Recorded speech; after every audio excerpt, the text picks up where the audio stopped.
Hello, beautiful souls. Welcome back to Scarlett Palette Bookish Poetries and Melodies. Scarlett here, and I'm so excited to share another wonderful journey with you today. Today, we are diving into a truly serene and insightful book, The Things You Can See Only When You Slow Down. How to Be Calm in a Busy World, written by the beloved Haemin Sunim. He's a renowned Korean writer, Buddhist monk, and teacher born in South Korea.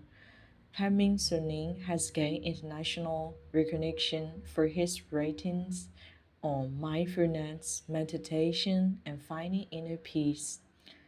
Well, I apologize if I don't pronounce his name perfectly because I'm not Korean.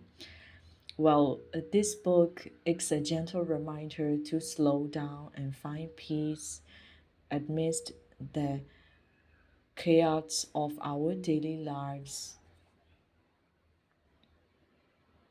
Haemin Sunim's wisdom and soothing words guide us through the art of mindfulness, balance, and compassion. Each chapter is filled with profound insights and practical advice that can help us navigate the complexities of life with grace and tranquility.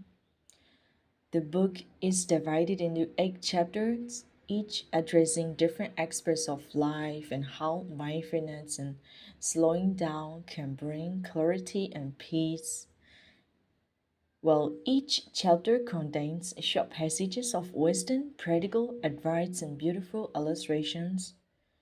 So, find a comfortable spot, take a deep breath, and let's embark on this calming journey together. Whether you're here to relax, reflect, or simply enjoy the beauty of Haemin Sunim's words, I'm thrilled to have you with me. Without further ado, let's begin. This is The Things You Can See Only When You Slow Down by Haemin Sunim. I hope you're enjoying it as much as I do. Chapter 1 Rest.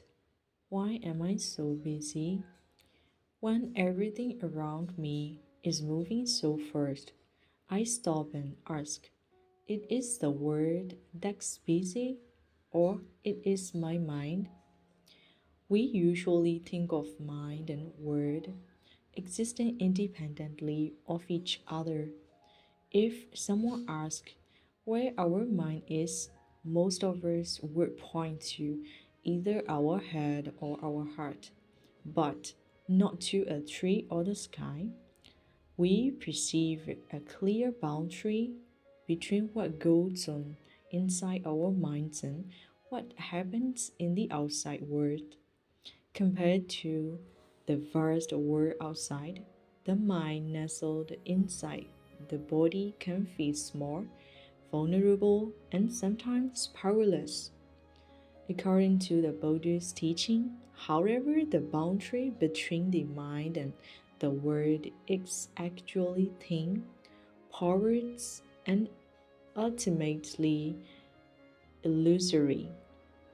It is not that the world is objectively joyful or sad and produces corresponding feeling in us.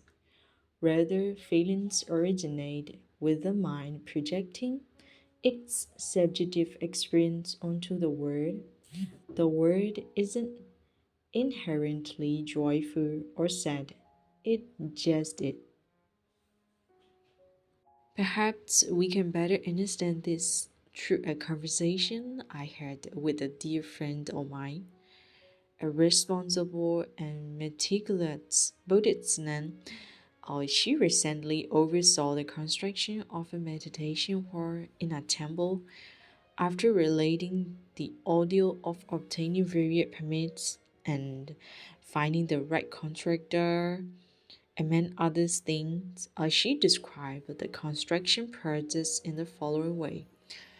When it came time to place tiles on the roof, I saw tiles everywhere I went. I noticed the material they were made of, their thickness, their design, and then when it was time to install the floor, all I could see were floors. I naturally zeroed in on the color, origin, patterns, and durability of a hardwood floor. And then it suddenly dawned on me, when we look at the outside world, we only look at a small part that interests us. The world we see is not the entire universe, but a limited one that the mind cares about. However, to our minds, that small world is the entire universe.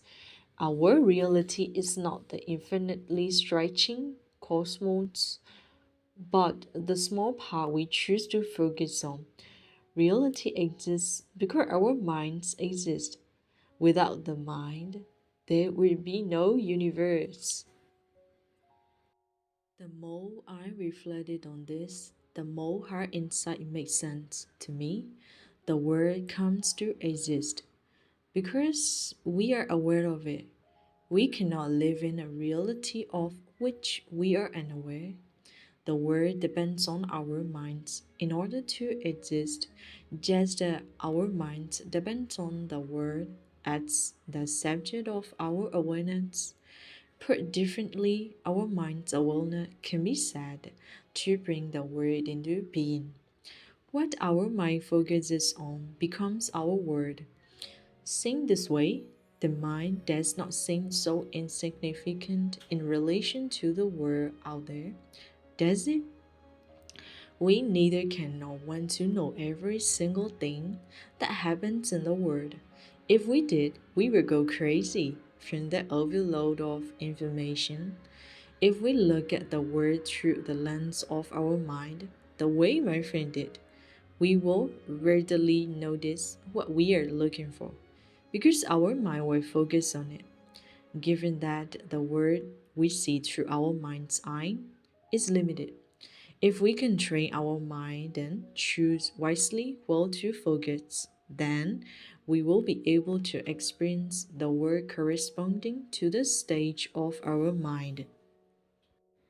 As a monk and a college professor, I am pulled in many different directions. During the week, I teach and conduct research, and on the weekend, I drive a couple of hours to assume duties at my teacher's temple. During school breaks, my schedule becomes even busier. I need to visit senior monks, serve as an interpreter for monks who don't speak English, go to different temples to give Dhamma talks, and carve out time for my own meditation practice. On top of that, I continue to research and write academic papers. To be honest, I sometimes wonder whether exam monks should keep to such a full schedule. But then I realize it isn't the outside world that is well wired, it's only my mind. The world has never complained about how busy it is. As I look deeper into myself to see why am I living such a busy life, I realize that to a certain extent, I actually enjoy being busy. If I truly wanted to rest, I could decline invitations to teach, but I have welcomed such requests because I enjoy meeting people who want my advice and helping them with what little wisdom I have. Seeing other people happy, it's a deep source of joy in my life. There is a famous Buddhist saying that every appears as Buddhas in the eyes of the Buddha, and every appears as a pig in the eyes of a pig. It suggests that the world is experienced according to the stage of one's mind. When your mind is joyful and compassionate, the world is true.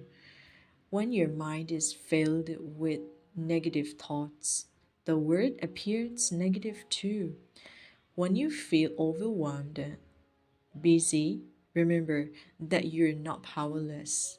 When your mind rests, the word also rests. We know the word only through the window of our mind. When our mind is noisy, the word is as well. And when our mind is peaceful, the word is true. Knowing our minds is just as important as trying to change the word. I squeeze myself into the subway car. People are crowded all around me. I can either get annoyed or think it's fun that I don't have to grab a handrail. People react differently to the same situation. If we look at it more closely, we see it's not the situation that is troubling us, but our perspective on it. Tsunamis are frightening not just because of the water, but also because of the objects held at us by the water. Tornadoes are terrifying not just because of the wind, but also because of the objects uprooted and thrown by the wind. We feel unhappy not just because something bad has happened, but also because of the swirling thoughts about what happened. When you have an unpleasant feeling, don't grab hold of it and turn it over and over. Instead, leave it alone so it can flow. The wave or emotion will naturally recede on its own as long as you don't feed it by drilling on it. To get fruit and stuck from a frying pan, just pour water in the pan and wait. After a while, the food loosens on its own. Don't struggle to heal your wounds. Just pour time into your heart and wait. When your wounds are ready, they will heal on their own. If we know how to be content, we can relax our endless striving and welcome serenity. If we know how to be content, we can enjoy the time we have with the person next to us. If we know how to be content, we can make peace with our past and let go of our baggage. If you've been unable to change a bad situation, even after many attempts, you should change how to look at the situation. Nothing is intrinsically good or bad. Good or bad is always relative. Compare your situation with someone's that is worse. Now yours doesn't seem so bad after all. When you're stressed out, be aware of your stress. When you're irritated, be aware of your irritation. When you're angry, be aware of your anger. As soon as you become aware of these feelings, you're no longer lost in them. Your awareness allows you to witness them from the outside. Awareness is inherently poor. Look, the open sky, stress, inherent irritation, and anger can temporarily cloud the sky, but they can never pollute it. Negative emotions come and go like clouds, but the wide open sky remains, like toxins slowly filling our bodies. If anger, despair, or sorrow accumulate in our hearts, we have to do something about it. Exercise, talk to your mentor, meditate on loving kindness. As we begin to make the effort, the toxins start to lose their grip. Do memories cause you pain? Practice being in the present moment. Turn your attention to the here and now. Notice that your thoughts subside when you focus on the present. As your thoughts quiet, so too the memories, because memories are innocent thoughts. When you leave work for the day, if you find yourself asking, do I have to live my whole life like this? Then you try the following. Wake up a little earlier the next morning and sit in silence as if in meditation. Breathe in deeply and slowly, and ask yourself how your work is helping others, regardless of how insignificantly or indirectly. As you focus more on others, you can reconnect with the meanings and purpose of your work. A very modern dilemma. There are countless television channels, but nearly interesting to watch. Too many choices make people unhappy. Are you feeling confused or conflicted? Allow yourself a good night's sleep. When you wake up the next day, the problem will seem lighter. It works truly. If you would like to sleep more peacefully, as you lay your head on your pillow, think of the people whom you are grateful to or the times you helped others and felt good about yourself.